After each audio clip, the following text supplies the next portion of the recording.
It's only going to get worse. So, I think it's somewhat ironic that yesterday, there was a Commerce subcommittee meeting on the legislation for data breaches and notifications.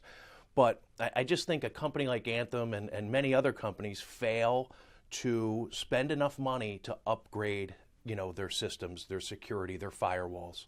So there are things that they could do to prevent this from happening. I don't know for sure yet, but we do know that the hackers were able to gain access to their servers. So, when was the last time that they upgraded anything in terms of their IT security? Who does this affect?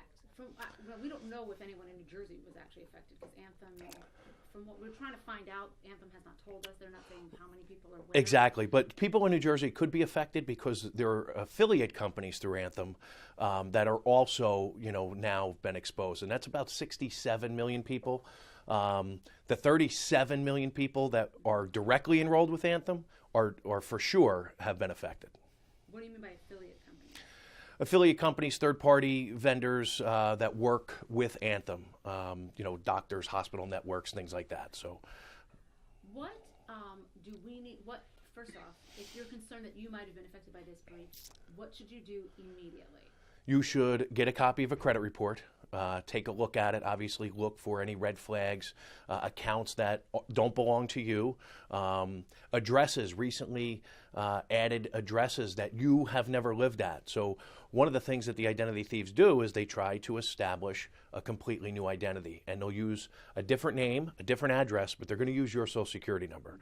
So look at the report, and then, unfortunately, in today's day and world, you really need to be involved in a credit monitoring program that also has the resolution services, because people always say, Paul, what if I get the alert that somebody just tried to open up a credit card or multiple cards, or they're leasing a car or buying a house? So the average person doesn't know what to do. So make sure you have some type of resolution service that goes along with the credit monitoring. And I say it's unfortunate because the free services that are out there are just inadequate. So people are going to wind up having to pay anywhere from $10 to $20 a month for that service. But it's the world we live in.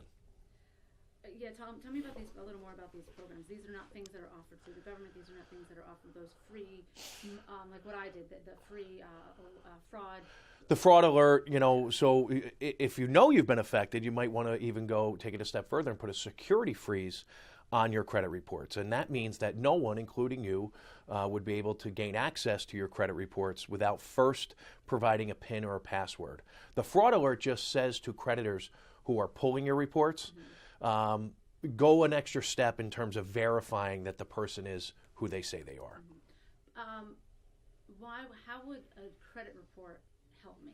Even if someone stole my information yesterday, could they have, with the credit report? So that's where the monitoring comes in. The credit report is a snapshot in real time, and it might not help you if this is something that hasn't been reported yet. So that's where credit monitoring comes in. Once you provide the company with your information, if it's used in any way that's not consistent, you should get an alert via email or text. Tell me more about these. Who does these monitoring programs that you would have to, I guess, pay for? Well, the shameless plug would be Better Qualified, certainly provides free credit reports along with a monitoring service that really is, ours is only like $6.95 a month. So again, anywhere from $7-8. Some of the higher ones, like there's a LifeLock, most of the people know because they do so much marketing. But they're on the upper side, $20, lots of bells and whistles that I don't think you really need. You need to be alerted, and you need to have the resolution service. Someone that's going to help you.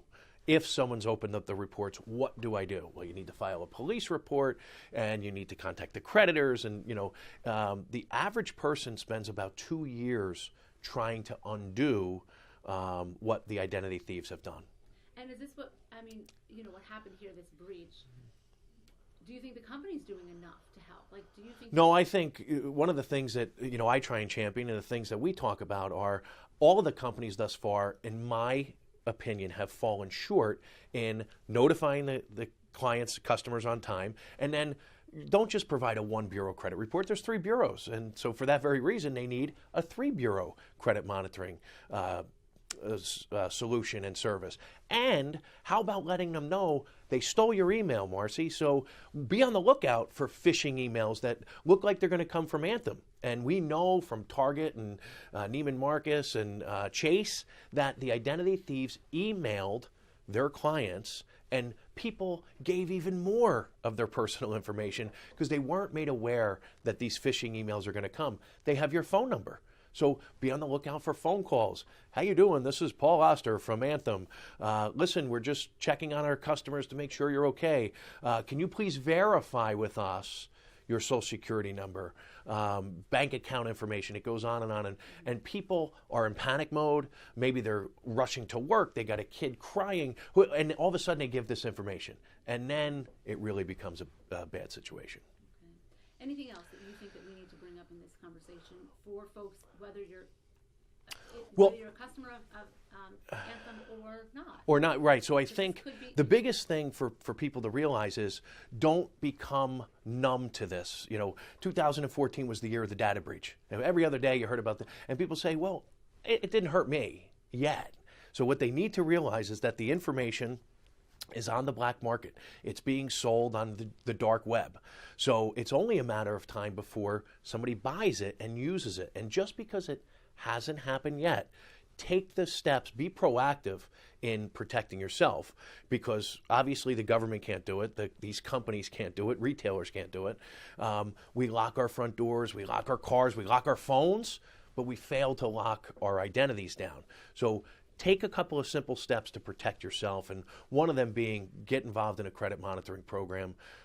Identity theft is the fastest growing crime, and it's going to continue to be that way because of our dependence on doing everything over the internet. So a monitoring program. Any other things? I guess keep an eye on your account, whether it's your checking account. I'm assuming absolutely. You can call and have all of your account numbers changed. You don't have to close accounts and get new accounts, but have the account numbers changed. Change your PINs and passwords. And I say, this is my job. I preach this every day, and people don't do it. They hear it and they go, oh, but it's an inconvenience. But if you don't do it, believe me, it's a far bigger inconvenience if you become a victim of identity theft. So change your PINs and passwords, change your account numbers.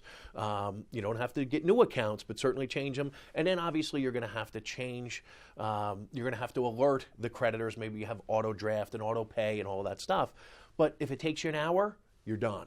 If you're a victim of identity theft, like I said before, it could take you years, and it could be financially, devastating along the way. And when you say change your account numbers, you mean like bank account, checking account, savings account, that's... Absolutely. Bank accounts, checking accounts, credit cards, all of those banks and creditors will issue you new account numbers. Mm-hmm. And here's the thing, it's kind of related to it, but everyone has debit cards now. But when you go to the store, the default is for you to use it as a debit card because the retailer pays less money to process that transaction. Ask to use it as a credit card. So when you swipe your debit card now, it says, what's your PIN? No, cancel it out and say, I want to use it as a credit card, because you're afforded some more protections as opposed to a debit card that's linked directly to your checking and savings. So if they get that information, now they can backtrack into your checking account and savings account.